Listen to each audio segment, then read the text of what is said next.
Now, I've said this before. I've said this many times on this show before.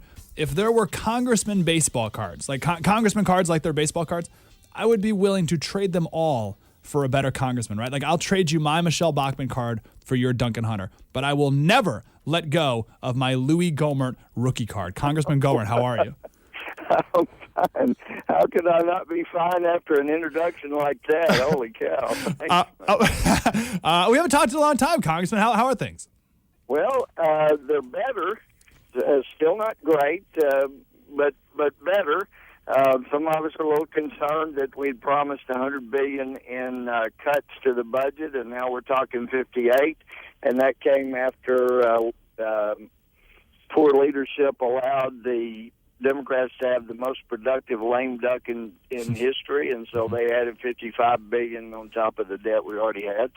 So we got some work to do, and there's a lot of things going on. The administration, of course, has shown that one of the worst things you can be in the world is our friend and ally, like England or Israel, because we're going to stab you in the back, but we'll help those that are out to destroy us. So there's some interesting things happening right now. Yeah, I want to talk about, we can talk a little bit about Egypt, but I definitely want to talk about the debt and cutting spending and the healthcare vote coming up next week as well. But first, tell us what happened. Well, we need to talk about the border, too. Yeah, that's what I want to talk. This is first and foremost. Tell us what happened in Mexico and Texas, where you are, just the other day. Well, I mean, for a little background, Mike, and I know you know this, but, we went into Iraq to war. 3 years and 9 months later, we had lost 3,000 precious lives, American lives. In Juarez, one city just across the river from El Paso, they lost 3,000. 3,000 people were murdered last year in one town. It is a war that is going on our border. And, of course, in San Diego, folks know what's going on across the border. We know that for heaven's sake, in Arizona, you have the second biggest kidnapping capital in the world. So it shouldn't be a surprise, but it still just devastates us to hear that we have American teenagers who are killed in Juarez just in senseless shootings. But when you look at the violence, the war that's going on our border, when you see that we have a 32-mile national park border with Mexico and Arizona, where instead of defending our soil, we put up signs that say, we've given this over to the violent drug smugglers that are not legally here. So Americans, why don't we just have you use an area north of here? I mean, when those things are going on and we make it clear to those thugs across the border, the drug cartels, we're not going to defend our sovereign land.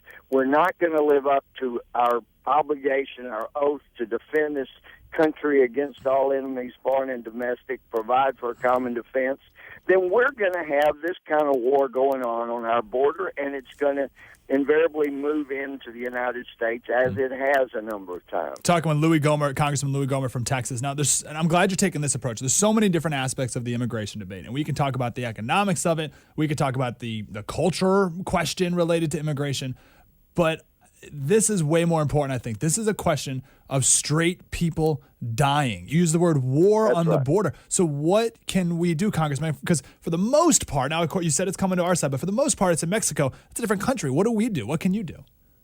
Well, I can tell you one thing you don't do.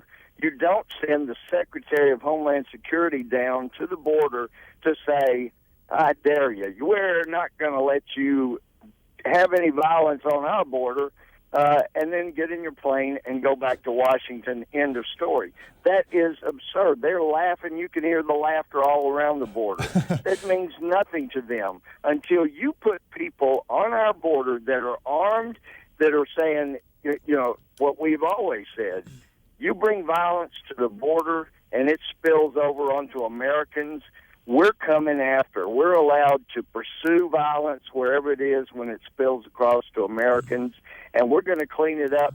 Friend and neighbor Mexico, you have endangered our country, so we have a right, an international sovereign right to protect ourselves, You haven't been able to do it, so we are going to do it. And you've got to put troops down there. Now, I love President Bush, but it took years before he really got serious about defending the border. And even then, when we sent National Guard down there, we told them they couldn't fire on anybody, that if they saw armed illegals coming across, drug smugglers, they were to do two things. One, radio it in, and then flee the area, which they did effectively. Flee the area? Oh yeah, I mean they did that. There was one unit that won an award, a citation award, because they radioed in that there were violent drug smugglers coming in, and then they fled the area. We got to get serious. We got to put people down there with weapons. The National Guard, U.S. military. Some say, Mike, well, gee, doesn't that violate posse comitatus, the doctrine that we can never allow our own military to fire on American citizens? It doesn't violate that. They point the guns at the border across the other direction, and they defend our soil. Until we're willing to do that and tell the drug cartels it is now spilled into America, you're hurting and killing Americans, we're coming to clean you up. Until we're willing to do that, we're not going to have much effect. We said often that I hope in 2012 we stop trying to elect a economist-in-chief and we start electing a commander-in-chief. And I definitely think the border is part of that, right? It's part of national security. Absolutely is. Absolutely is. You know, for most of our history, we've been blessed like no other nation in the history of the world. We had two oceans, Atlantic, Pacific, protecting us, so we were able to think about manifest destiny, industrial revolution. But we saw on 9/11 there are people that want to come in here and destroy us, and I won't even tell you how high the projected percentage is of people coming across our southern border that are Middle Easterners, and they're not coming looking for jobs. That is a matter of national defense, of our security. We have to protect every avenue of entry. We got to quit groping up little old ladies that have underwires in the brassieres and start getting serious about the people that want to hurt us. Talking with Congressman Louis Gohmert, I want to ask you about the budget real quick. The Republican Study Committee, I think it was, came out with $2.5 trillion in cuts. Rand Paul in the Senate suggests $500 billion in cuts. The White House is suggesting that everyone in the government reuse their paper clips to get us out of debt. Where do you stand? How much do you think we should be cutting next year? Well, first of all, when I first got to Congress, 05 and 06, I remember getting beat up because we had a $160 billion projected deficit one year. And, we were going to get in around 2.4 and spend about 2.56, something like that. And the Democrats were right to beat us up. We shouldn't have had a deficit. But who would have ever dreamed that they would have the Senate and the House and the White House and go 10 times that amount, 1.5, 1.6 trillion deficit. So, first of all, you start off by going back to, I know Speaker Boehner says we go to 2008, but, Mike, I remember getting beat up for the 2006 budget. Democrats saying that's way too much money. I've told our leaders, look, go back to 2006 when we were spending $2.6 trillion, and we were getting nearly that much in revenue, and that's where you start. And then I have had a bill for the last 6 years. I heard Rush Limbaugh talk about it in the 90s, back when I was a district judge, that we ought to have a zero baseline budget, no automatic increases. Nobody in the country has an automatic increase. I file that budget every time, and I'm filing it again.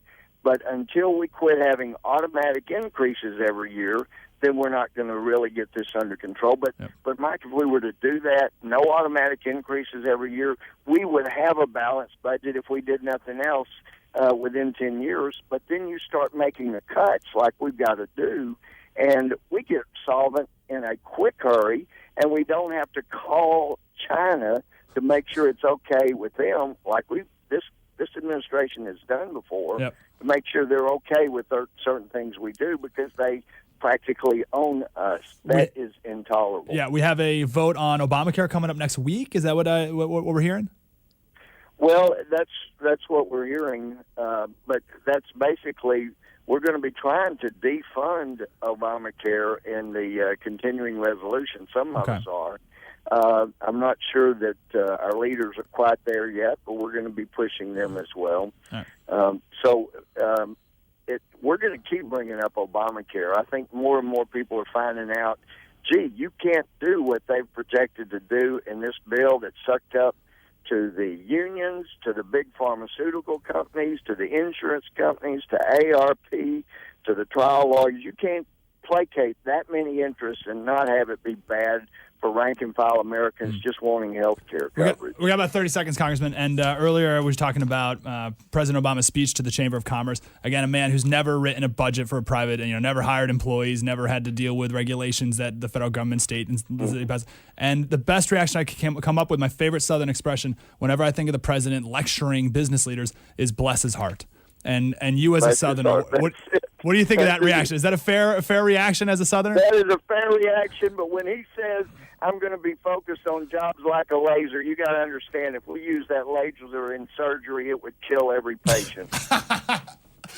Congressman Louis Gohmert from Texas. Sir, what's your website and people can contact you?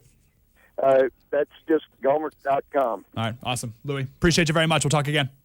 All right. Thanks so much, Mike. Thank you, brother. Have a great day. That's Congressman Louis Gohmert from the 1st District of Texas. He's my favorite congressman right there. Always has been. He's the man.